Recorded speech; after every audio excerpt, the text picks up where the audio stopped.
Selamat datang di channel Bukan Saran Keuangan. Beberapa di antara kita masih ada yang bingung dan kurang memahami tentang informasi-informasi yang ada di kartu kredit atau kartu debit kita. Khususnya, data mana yang boleh diinformasikan ke pihak luar dan data mana yang informasinya bersifat private atau bersifat rahasia. Di konten kali ini bukan saran keuangan, berbagi informasi tentang kartu kredit dan kartu debit dan data mana yang boleh diberitahukan kepada pihak luar dan juga data mana yang hanya kita sendiri saja yang boleh tahu. Pada prinsipnya, data yang boleh kita bagikan ke pihak luar atau pihak lain adalah data-data yang diperlukan untuk cash in atau dana masuk atau transfer masuk ke rekening kita. Jadi data-data tersebut digunakan kalau ada orang atau pihak lain ingin mengirimkan atau mentransfer sejumlah dana ke dalam rekening kita. Sedangkan data-data yang bersifat rahasia atau hanya kita sendiri saja yang boleh tahu adalah data-data yang bersifat cash out atau dana keluar dari rekening kita. Data-data tersebut harus kita pegang sendiri dan tidak boleh kita informasikan ke orang luar. Dan hanya kita gunakan ketika kita mentransfer sejumlah dana pada orang atau pihak lain, atau membeli barang atau keperluan-keperluan lainnya, sehingga kita menggunakan kartu kredit atau kartu debit kita. Jadi kalau ada pihak luar atau pihak lain yang berkata ingin mentransfer sejumlah dana ke dalam rekening kita, tetapi meminta data-data yang kita tahu merupakan data yang dibutuhkan untuk keluarnya dana dari rekening kita, artinya pihak tersebut 99% atau hampir pasti melakukan penipuan. Ya, kita langsung saja melihat data-data apa aja yang ada di kartu kredit kita atau kartu debit kita. Ini adalah bagian depan dari kartu kredit kita, di mana kita bisa melihat ada chip di sini. Sekarang hampir semua kartu kredit maupun kartu debit sudah berteknologi chip, sehingga sudah digandakan karena sudah dienkripsi. Kemudian biasanya di sini ada nama bank penerbit, apakah itu BCA, Bank Mandiri, BNI atau yang lainnya. Kemudian ini ada 16 digit nomor kartu kredit atau debit kita.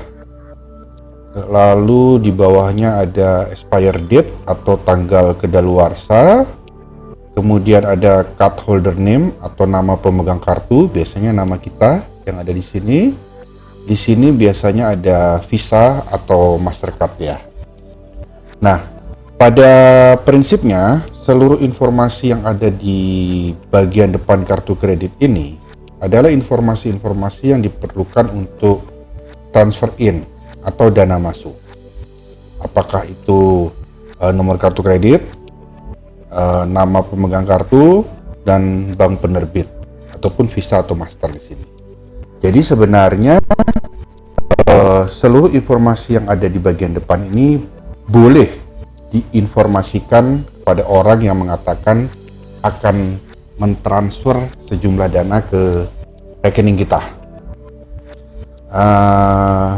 Kalaupun ada red flag atau kita harus mulai notice atau kita mulai harus berhati-hati ketika orang tersebut meminta expire date atau tanggal kedaluarsa.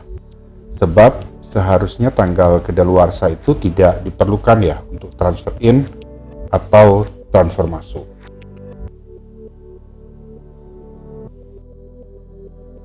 Adalah bagian belakang dari kartu kredit kita, di mana di sini biasanya masih ada sih magnetic stripe ya. Mungkin kedepannya ini akan perlahan-lahan dihilangkan. Kemudian di sini biasanya kita memberi tanda tangan. Dan di sini ada CVV, kode ini ya, kode rahasia yang ini. Nah, ada maksud kenapa informasi-informasi tersebut ditaruh di belakang, bagian belakang kartu kredit. Karena ini adalah informasi yang bersifat rahasia. Dan informasi ini hanya diperlukan untuk transfer keluar. Jadi, kalau ada orang yang mengatakan dia ingin mentransfer sejumlah uang, kemudian meminta CVV, nomor kode di belakang ini, 3 digit ini, itu jangan diberikan. Itu sudah aneh dan 90% penipuan. Untuk pengamanan, ada baiknya CVV ini ditutupin dengan stiker, kalian hafalkan dulu, kemudian ditutup dengan stiker. Jadi prinsipnya seluruh informasi yang ada di bagian belakang kartu kredit atau kartu debit kita tidak boleh diberitahukan oleh pihak lain dan hanya digunakan untuk transfer keluar.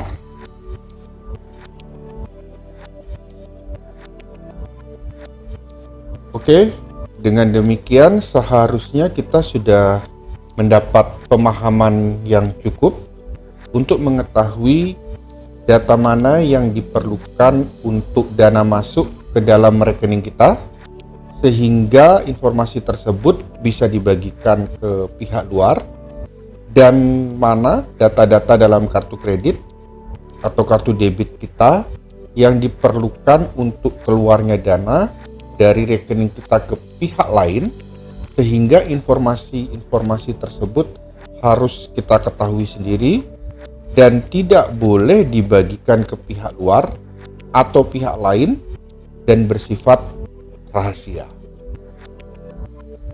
Sebagai tambahan, ada juga informasi yang ketika kita melakukan pembelanjaan, maka kita akan mendapatkan OTP atau one time password yang dikirim melalui SMS ke nomor HP kita yang sudah kita daftarkan sebelumnya pada penerbit kartu kredit atau kartu debit kita. OTP juga merupakan informasi yang bersifat rahasia, bahkan sangat rahasia. Karenanya OTP tadi hanya berlaku dalam jangka waktu tertentu, biasanya hanya 5 menit. Jika dalam jangka waktu yang telah ditentukan OTP tadi tidak diinput, maka OTP tadi tidak berlaku lagi. OTP merupakan konfirmasi kalau kita benar melakukan transaksi yang dimaksud tersebut dan benar akan mengeluarkan atau mentransfer sejumlah dana seperti yang diinformasikan dalam SMS yang kita terima. Jadi, ketika kita mendapatkan OTP, kemudian menginput OTP ke tempat yang seharusnya dimaksud untuk dimasukkan OTP tadi, kita telah menvalidasi atau telah mengokekan transaksi yang dimaksud. Ya, jadi transaksi itu dijalankan atas perintah kita, atas validasi kita. Sekali lagi, OTP ini benar-benar bersifat rahasia dan tidak boleh diinformasikan ke orang atau pihak lain. Dan data dalam kartu kredit atau kartu debit yang diperlukan untuk transfer masuk boleh kita bagikan ke pihak luar. Sedangkan data yang bersifat rahasia adalah data yang diperlukan untuk transfer keluar. Oke, itu dulu. Sampai jumpa di konten lain.